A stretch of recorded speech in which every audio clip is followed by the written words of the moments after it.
Bien, tiro al blanco con ustedes, pasada ya la denominada Semana Santa, entrando en esta primera semana de abril, el mes de la lucha antiimperialista, el mes de Camaño, de los militares constitucionalistas, de la Constitución de 1963.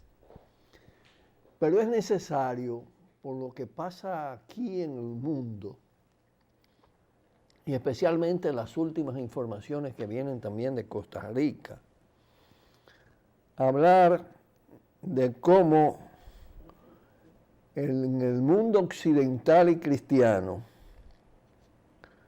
un capitalismo que se torna cada vez más decadente y destructivo, apela al fundamentalismo cristiano como recurso político para nutrir corrientes neofascistas en el continente y en el mundo. Hay que decir que en la lógica de la dominación cristiana occidental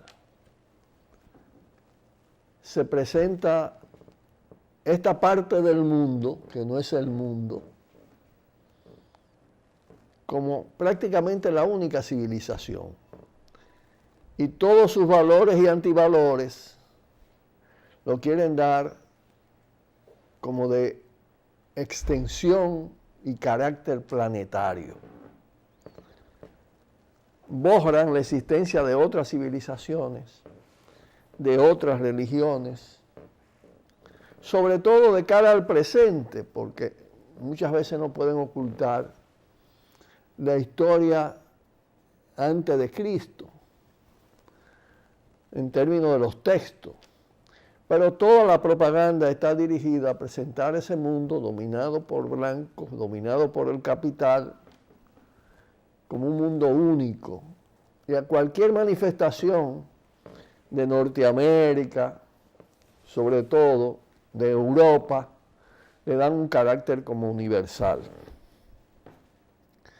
Se ha producido, al paso de los siglos, una usurpación dogmática, esclerosada, de lo que fue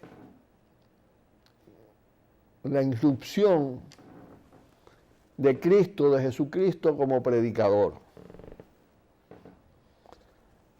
Se borra todo lo terrenal que fue, todo lo revolucionario que fue, para presentarlo como una especie de ícono dogmatizado, altamente dogmatizado, al que se le atribuyen cantidades de mentiras y de fantasías.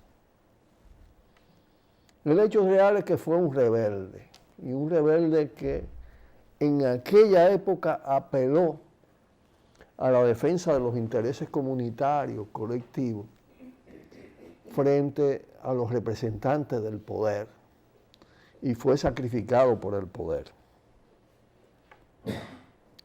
El capitalismo occidental apela a ese fundamentalismo en una fase de crisis crónica, crisis de decadencia, en el marco de la cual se torna mucho más bárbaro, destructivo, generador de enormes desigualdades, destructor incluso del ecosistema planetario, para tratar de construir fuerza que, haciendo provecho de todo el peso del dogma católico y de otras entidades cristianas, sirve para frenar, negar la necesidad de las transformaciones, para negar derechos humanos vitales. Y ustedes ven que reaparece, ya no con aquella conformación política tipo socialcristianismo, socialdemocracia, sino como movimientos políticos fanatizados, racistas, xenófobos, antiaborto terapéutico, negador de los derechos de la mujer, patriarcal, machista, adultocéntrico, para tratar de contener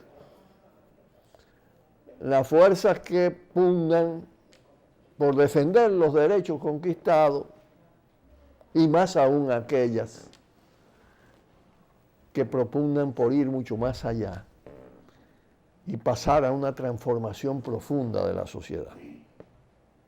En Costa Rica, y ya previamente lo hicieron en el Ecuador, hay que decir que ese movimiento evangélico fundamentalista político le sirvió a Lenín Moreno en su disidencia interna con Correa para tratar de desplazar el correísmo e imponer un curso mucho más conservador, pro-norteamericano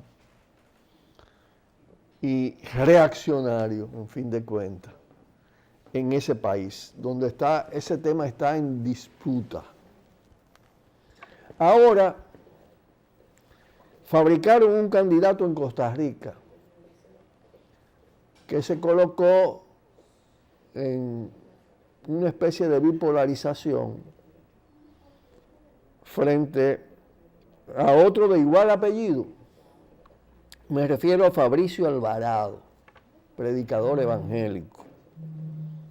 De nuevo, racista, xenófobo, antiaborto.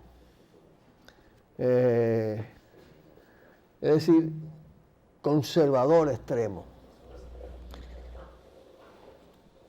Esa modalidad la podemos encontrar con más o menos desarrollo en una gran cantidad de países del continente. Aquí en República Dominicana el recurso, y que por razones muy específicas, la Iglesia Católica está dando en cierta medida el frente a ese tema, es el tema del antihaitianismo racista, de la xenofobia. Ese es el manto neofascista para una nueva derecha dominicana, que va a tono con esa situación mundial que está más aupada ahora por la presencia de Donald Trump en la presidencia de Estados Unidos, que es un ultraconservador, empresario privatizador, pero además xenófobo, racista, que procura recuperar la absoluta hegemonía blanca en los Estados Unidos y que tiene un enorme desprecio por estos países, por estos pueblos del continente, al punto de calificarlos como países de mierda. Es una reacción frente al mestizaje, frente a la negritud, a partir de una concepción que entiende que la civilización es blanca, que lo civilizado es blanco, negando toda la historia de barbarie y de atrocidades cometidas por los poderes blancos en el marco de la conquista, la colonización y desde antes. En Costa Rica se produjo una reacción interesante de la sociedad y sobre todo de las mujeres, que en la recta final golpeó el ascenso de Fabricio Alvarado, el predicador neofascista, y le dio la victoria a un periodista joven, Carlos Alvarado, que habrá que ver en qué tono viene, pero sin duda se le impuso un freno a un auge ominoso de una corriente fundamentalista que vendría a estimular todas esas corrientes, todas esas tendencias que están presentes a nivel continental. Hay que decir que, por ejemplo, en Venezuela, la derecha venezolana, la derecha de la mesa, en toda su vertiente, en la vertiente neofascista y no neofascista, desprecia al venezolano común, al venezolano mestizo, es la derecha blanca o embadurnada de blanco, que reaccionó frente a ese mestizaje que tanto representó de mucha manera el comandante Chávez. Así que no hay que escurrir el bulto, no hay que echarse a un lado por lo que pueda ser el auge de esos dogmatismos, de esos fundamentalismos. Hay que enfrentarlo. Y hay que enfrentarlo con toda determinación. Aquí estamos en un momento crucial en ese orden, donde parecía, y todavía parece, que ese antihaitianismo racista está ganando la pelea. Sin embargo, hay muchas razones y argumentos para salirle al frente y derrotarlo. Pausamos y volvemos con ustedes. Cuidado, cuidado. Tiro al blanco.